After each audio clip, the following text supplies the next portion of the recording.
कहते हैं कि जब मौत की सजा सुनाई जाती है तो जज अपना कलम तोड़ देता है, लेकिन मैं वो बदकिस्मत मुजरिम हूं जिसको सजा सुनाने के बाद जज ने अपना कलम मेरे हाथ में थमा दिया और कहा कि जाओ, अब सारी जिंदगी अपने जुर्म की दास्तानें लिखो।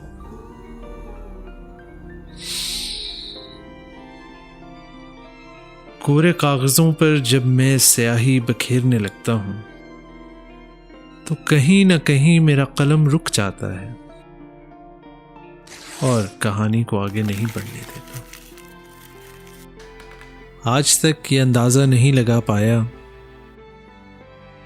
कि कलम रुकता है, वक्त रुकता है या फिर मेरी कहानी।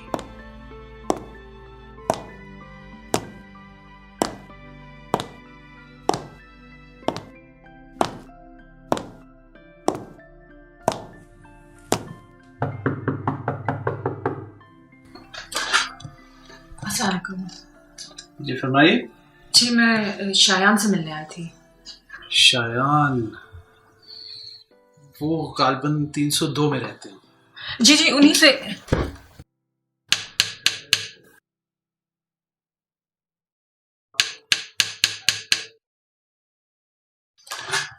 मैं शायान से मिलने आई थी। मैंने भी आपको बताया कि वो कमरा नंबर 302 में रहते हैं। आप प्लीज मुझे डिस्टर्ब मत कीजिए।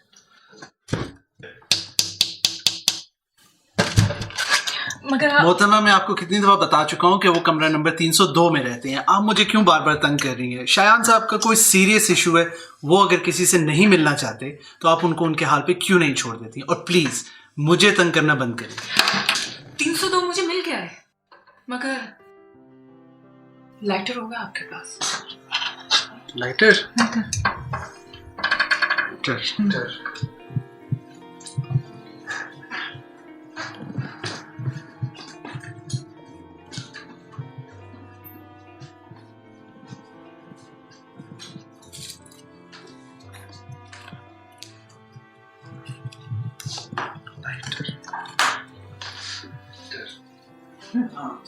लाइटर।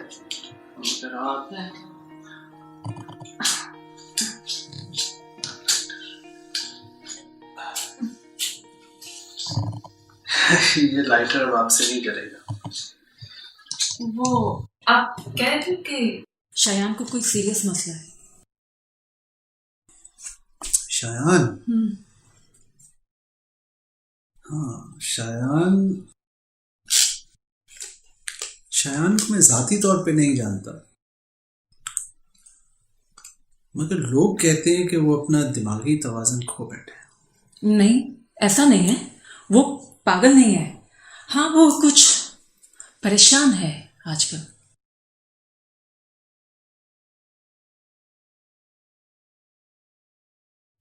परेशान तो वो है ही, और तन्हाई का शिकार भी। और ऐसे बिखरे हुए इंसान से कोई मिलके क्या करेगा? शायद कोई उसे समेटने की कोशिश करना चाहता है, मगर वो तो बात भी नहीं करना चाहता।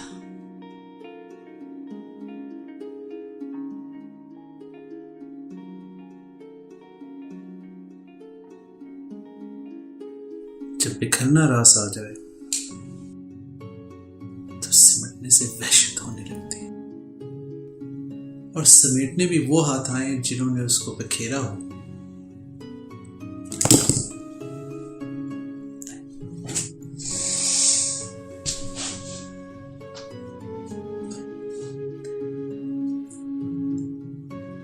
आदम को भी तो खुदा ने अपने हाथों से बनाया था।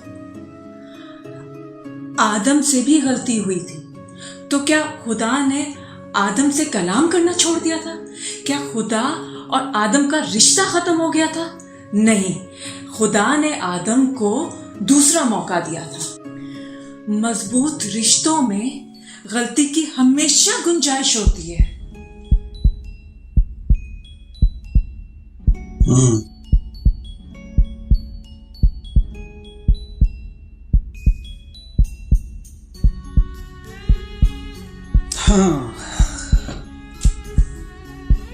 कलाम करना तो नहीं छोड़ा था,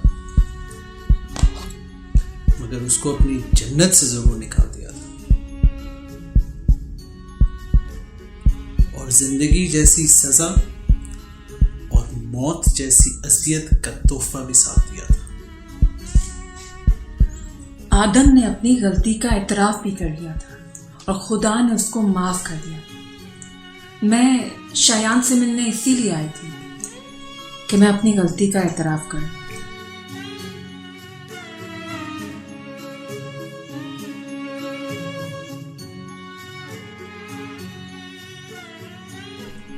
एक हरे भरे जंगल को आग लगाने के लिए छोटी सी चिंगारी बहुत होती है, और फिर उस जलते हुए जंगल के सामने खड़े होकर अपनी गलती का एतराफ कर लेने से वो आग बुझ नहीं जाती। शायद ठीक ही कहा था आपने।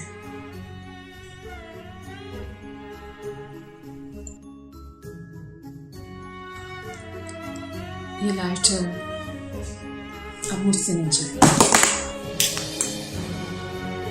वो ये बात किस तरह बयान करता कि जब मोहब्बत का सवाल करते करते दिल के जज्बात आखिरकार राख हो जाते हैं, तो वो एक बेकार लाइटर से भी ज्यादा बदकिस्मत और बदसूरत महसूस होता है, जिसे जरा सी भी चिंगारी 12 कोशिशों के बावजूद रोशन नहीं कर सकती, क्योंकि जब ख्वाब टूटते हैं तो अपने साथ साथ जिंदगी के तमाम रंग ले जाते हैं।